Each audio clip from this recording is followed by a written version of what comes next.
एक वर्ग हरी विठ्ठल श्री ज्ञानदेव तुकाराम पंढरीनाथ भगवान की जय माऊली ज्ञानेश्वर महाराज की जय जगद्गुरु संत तुकाराम महाराज की जय छत्रपती शिवाजी महाराज की धर्मवीर छत्रपती संभाजी श्री नागेश्वर महाराज की परम पूजनीय सद्गुरु विद्यानाथ महाराज की जय परम पूजनीय सद्गुरु श्रीपाद बाबा की जय रामकृष्ण हरी जय हरी जय श्री हरी मी तो अल्पवती गुण काय वर्णू तुमचे गुण उदकी तारिले पाषाण हे तो महिमान नामाचा महिमा चिंतनाचा महिमा प्रभूच्या भजनाची रीत जी चराचर सृष्टीत पुरून उरलेल्या व्यापकतेकडे घेऊन जाते तो कसा नामचिंतनाचा महिमा असू शकतो ना मंडळी. सदा महाराष्ट्र राज्याची ओजस्वी संस्कृती वारकरी संप्रदायांचा वसा आणि वारसा ज्या ज्ञानोबा माऊलींना एक काळ असा होता की अपत्य म्हणून समाजात जराही काही वाटलं नसेल मनाला. ज्यांना मुलं म्हणणं त्या काळी अपमान आणि पाप मानलं जायचं आज तेच ज्ञानोबा माऊली विश्वाची माऊली झाली. या विश्वाच्या माऊलीला पाहायला आज इथे बसलेली संख्या कमी असेल. अशा ज्ञानाचा अगाध सूर्य दाखवणाऱ्या माझ्या ज्ञानोबा माऊली वारकरी संप्रदायाचा कळस फिरलेले संत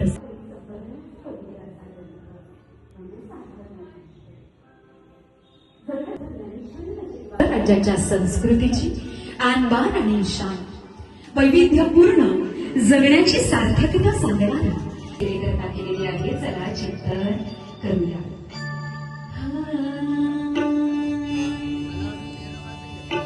तैसेणीची शरीरे शरीरायणे सरे किंबहुनाईर झारे चिरापणे. अध्याय क्रमांक 12 ओवी क्रमांक 136. तैसे येणेची शरीरे शरीरा येणे सरे किंबहुना एर झारे चिरापडे. पहा काय म्हणतायत ज्ञानोबा माऊली. माऊलींना इथे मानवी शरीराचं महत्व सांगत असताना सार्थकता महती महत्व आणि अगाधता विशद करताना माऊली आपल्याला प्रबोध करत आहेत. या ओवीच्या माध्यमातून सांगत आहेत की शरीराची एरझार संपते याप्रमाणे शरीर नेमून जन्माला आलो की पुनरपी जन्म पुनरपी मरण या प्रवाहाला खंड पडता येतो किंवा पाडता येतो. याप्रमाणेच कशाप्रमाणे शरीराप्रमाणेच म्हणून माऊली म्हणतात तैसेणीची शरीरे शरीरायणी सरे किंबहुनाईर झारे चिरापणे. किंबहुना शब्द वापरला माऊली रेरली म्हणजे कदाचित क्वचितच चिराग खंड पाडता येतो. कधी शरीरानेच जन्माला आलो तर पुनरपी जन्म पुनरपी मरण या योनीला खंड पाडता येतो. काय म्हणतात माऊली.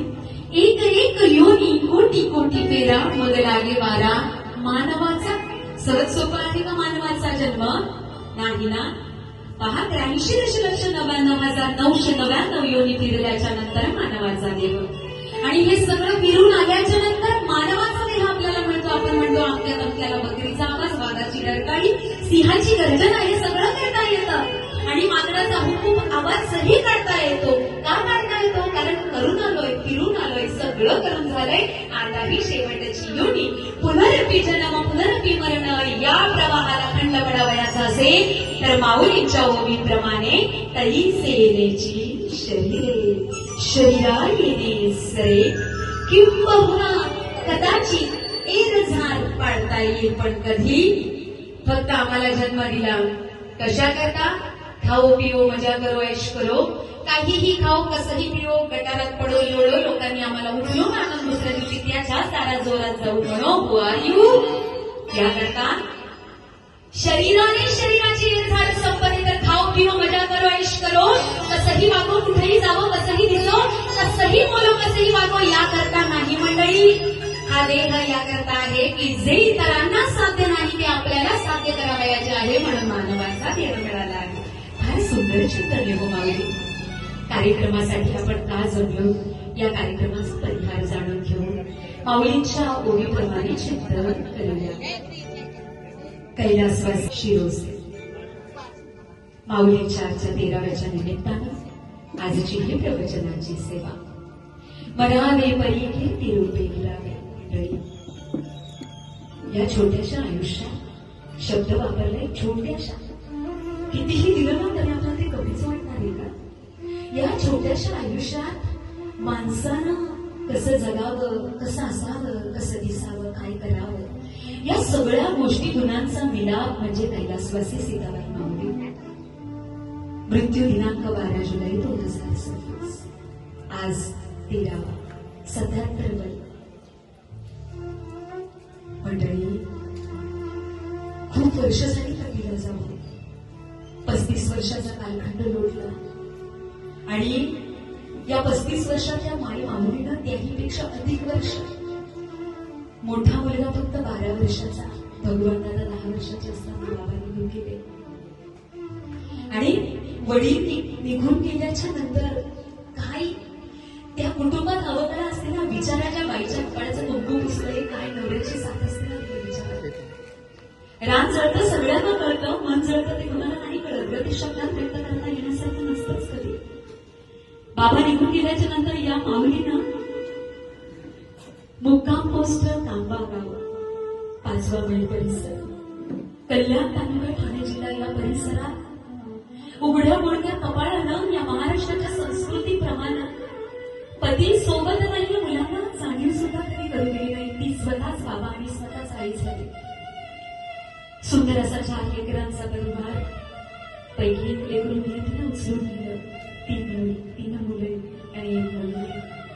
अशा सुंदर परिवारात आईनं छायाचित्र धरलं. पतीनंतर पुन्हा कणखर उमेदीने उभी राहिली. तायनो, अगं जसं शहाजी राजांना निघून जावं, मासाहेब जिजाऊंवर सगळ्या कुटुंबाचा कार्यभार यावा आणि तिने तो धैर्यानं, शौर्यानं, धाडसानं आणि निर्भयपणे तो चालवावा ना, तशा या शिरोसे परिवारातील सीताबाई तत्पर झाल्या. प्रतिनिधनानंतर इतक्या वर्षाचा कालखंड लोटला, पण मुलाबाळांवर संघट नेतृत्व, कर्तृत्वाचं आणि वक्तृत्वाचं विजयपण द्यायला माऊली अगदी यत्किंचितही मागे सरले नाही. आज आईच्या पश्चात ज्या माऊलीनं आज दिलेला आहे ना, समाजात पेरला आहे ना, हो गावात कोणाची 5वी का असे ना, गावात कोणाचं कार्य का असे ना, आई त्या कार्याला उभीच केली. त्या 5वी पासून तर त्या सगळ्या विधी, तर लग्नाच्या धवल गीतांपासून आई सगळ्यात पुढे असायची, पुढे असायची. या सगळ्या रेलशेतीमध्ये हा वसा मुलांना कसा दिला जातो बघा. आईच्या बाबांच्या पश्चात आईनं ती कणखर धुरा सांभाळली आणि आईच्या पश्चात आज तीच 3 मुलं आज कणखरपणे उभी आहे. खरं सांगायला गेलं तर प्रथम वरिष्ठ सुपुत्र आईचे उत्तम रामचंद्र शिरोसे हे उत्तम उद्योजक आहेत. या पंचक्रोशीत नावलौकिक आहे दादांचं. 12 वर्षाचे असताना बाबा निघून गेले. तेव्हापासून बाबा काय असतो हे आईतच साक्षात विठ्ठल पाहिला हो. कारण या लेकरांच्या मुखातून आईचं जे कवण आहे ना, ते ऐकताना अगदी अश्रू ओथंबावे इतका गहिवर दाटला होता. असं कार्य ते आईचं. भगवंताला सर्वश्रू काही महिन्यांपूर्वी भगवंतांची ओळख झालेली द्वितीय पुत्र भगवान रामचंद्र शिरोसे. आधार दिव्यांग कल्याणकारी संस्था ठाणे या संस्थेत कार्यरत असणारे दादा या कार्यात स्वतःला तन्मन धनाने वाहून नेणारे. अगदी काही महिन्यांपूर्वी चौली गावात कार्यक्रम होता आणि त्या कार्यक्रमात दादांनी त्या धवलाईच्या हातून तिथे मीही उपस्थित होते. तिथून माईक घेऊन दादांनी जे शब्द गायलं होतं. कार्यक्रम झाल्याच्या नंतर दादांना विचारलं, दादाने कुठून? तर म्हणतात आईचा वसा आहे. एका समाजात फिरणाऱ्या उच्च विद्याविभूषित आणि सगळं काही समाजात मान लौकिक सगळं काही असताना भगवद्गीतांचा आईचा वारसा चालवणार आहे. संस्कारांचं बीजारोपण आहे दादा, संस्कारांचं बीजारोपण आहे. तेव्हापासून दादांची एक ओळख झाली. अतिशय उत्तमरित्या सामाजिक धार्मिक, आध्यात्मिक आणि शैक्षणिक कार्यात दादांचे योगदान फार आहे. दिव्यांग फेडरेशन संस्था चालवत असताना ठाणे जिल्ह्यात दादांचं नाव आहे. स्वतःला अपंगत्व प्राप्त जरी असेल तरी सुद्धा घरी येणारा कोणताही माणूस तो कसाही असू दे, दीन असू दे, दुबळा असू दे, कसाही असू दे, आई त्या दादाच्या कार्याला दुजोरा द्यायची. कोणी घरात आला तर पाणीकडे जेवल्याशिवाय बरा दादाच्या बाहेर पाय राहतील हो. एवढं वात्सल्य त्या मातेचं आपल्या मुलाच्या मित्रांच्या प्रती असायचं. दादांनी आतापर्यंत केलेलं कार्य अपंग माणूस ज्याला चालता येते त्याला उचलून खांद्यावर घेऊन जाणं हे दिव्यांगासाठी केलेलं कार्य आईच्या संस्कारांची शिकवली आहे. तृतीय पुत्र कैलासवासी मोहन रामचंद्र शिरोसे 6 वर्षांपूर्वी दिवंगत झाले आणि या कुटुंबावर परत शोककळा पसरली तरी सुद्धा आईने सावरलं. आणि अजून चतुर्थ पुत्र श्री धनाजी रामचंद्र शिरोसे अशा 3 जिल्ह्यापिल्ल्यांचा संसार सांभाळताना लेकीच्या मस्तकावर देखील छायाचित्र धरलं. आज धनाजी दादा मुरबाड येथे सर्व्हिस करत आहेत. असा सुंदर शिरोसे परिवार आणि तदनंतर बहीण सविता रामचंद्र कराड वांगणी कर्जत या साईडला कराडपाडा या ठिकाणी वास्तव्यास आहे. मंडळी, अशा या सुंदर परिवारातील संस्कारांचं बीजारोपण लिहिलेल्या या सर्व मुलांनी प्रभू त्यांना शोकसागरातून बाहेर येण्याचं सामर्थ्य देवो असा आशावाद ईश्वराच्या चरणावर अर्पण करूया. इह लोकीची यात्रा संपून परलोकात विलीन झालेल्या म्हणजेच मृत्यू हा अंत नाही तर साधनेचा अंतिम टप्पा आहे. आणि पुढील प्रवासासाठी मायमाऊली निघाली. या पुढील प्रवासाला मोक्षाची सद्गती प्राप्त व्हावी, परमेश्वराच्या चरणावर लीन व्हावं याकरता भगवंताचं चिंतन तुम्ही आम्ही सर्वजण करूया. रामकृष्ण हरी, जय हरी, जय श्री हरी. अध्याय क्रमांक 12, ओवी क्रमांक 136. तैसे निची शरीरे शरीरायने सरी किंबहुनाईर सारे चिरापणे. शरीरानेच याप्रमाणे शरीराची एरझार संपते. मग संपवायची आहे का? आधी निश्चय करा. संपवायची आहे की पुनरपी जन्म पुनरपी मरणाच्या फेऱ्याला पुन्हा प्रवाहित व्हायचे का? कारण माऊलीने याही मध्ये लिहिलेलं आहे, उपजे ते नासे नाशिले पुनरपी दिसे हे घटिका यंत्र जैसे परिभ्रमे का. म्हणजे जे उपजले ते नाश पावणार आणि जे नाश पावले ते पुन्हा उगवणार, पुन्हा उपजणार. मग या प्रवाहाला खंड पडावयाचा असेल तर तुमच्या आमच्या करता उत्तम उपाय सुद्धा माऊलीनं सांगितलेला आहे. तो उत्तम उपाय म्हणजे जे इतर प्राण्यांना, इतर 83,99,999 योनीच्या सजीवांना, जीवांना, भूतांना जे साध्य नाही, जे शक्य नाही ते इथे बसलेल्या मानवाला शक्य आहे. मंडळी, या पृथ्वी तलावर वास्तव्य करणाऱ्या जीवात्म्याला शक्य आहे ते म्हणजे प्रभूचं स्मरण. पशु काय पाप पुण्य जाणीती, उत्तम मध्यम भोग भोगिती, इतर योनियांच्या ठाई तै ज्ञानच नाही. मग ते ज्ञान कुणाच्या ठाई मंडळी? तुमच्या आणि आमच्या ठाई. तुमच्या आणि आमच्या ठाई असलेलं जे प्रभूच्या साधनाची रीत, आज कांबे गावामध्ये कुत्रे मांजरे इतर पशुपक्षी असतीलच की, पण प्रवचनाला फक्त माणसं आली ना? का नाही पशुपक्षी आले? गाव भरलं इतरही काही प्राणी आहेत, भक्षक आहेत, कीटक आहेत, जनावर आहेत, प्राणी आहेत. सगळे असताना माणसंच इथे येऊ शकली कारण माणसालाच हे शक्य आहे.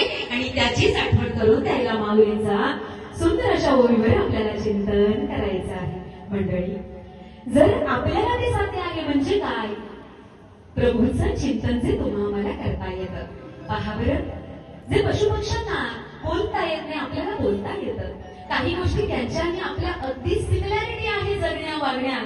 काहींच्या तर खाण्यात सुद्धा आहे बरं का, खाण्याचा शब्द वापरलेला आहे आणि यावर प्रखर पद्धतीने नेहमी बोललं जातं. पाहणं मंडळी, पशुपक्ष्यांना त्यांना राहायला घरं नाही, त्यांना बंगले नाही, फिरायला गाड्या नाही, झोपायला डॅन्डोच्या गाद्या नाही, त्यांच्या गोठ्यामध्ये एसी नाही किंवा पंखा आता फक्त तबेल्यातल्या काही मशीनच आहे कारण त्या दूध देतात. पण इतर पशुपक्ष्यांना ते काहीच नाहीये. बरं, त्यांना घालायला उंची वजने नाहीये, त्यांना मिरवायला अलंकार नाहीये, त्यांना 10,000च्या मेकअपसाठी पार्लर देखील नाहीये. मग तो आपल्याला आहे. पण मग त्यांच्या आणि जगण्यात आपली एवढी हरकत आहे, पण गोष्टीत मात्र सुनेला गेली आहे. ती गोष्ट म्हणजे साधारण आहे. ती गोष्ट म्हणजे खाण्याची गोष्ट. तेही तेच खातात, आम्हीही काही जण तेच खातो. आमच्या त्या खाण्यात आणि त्यांच्या खाण्यात फरक नाही.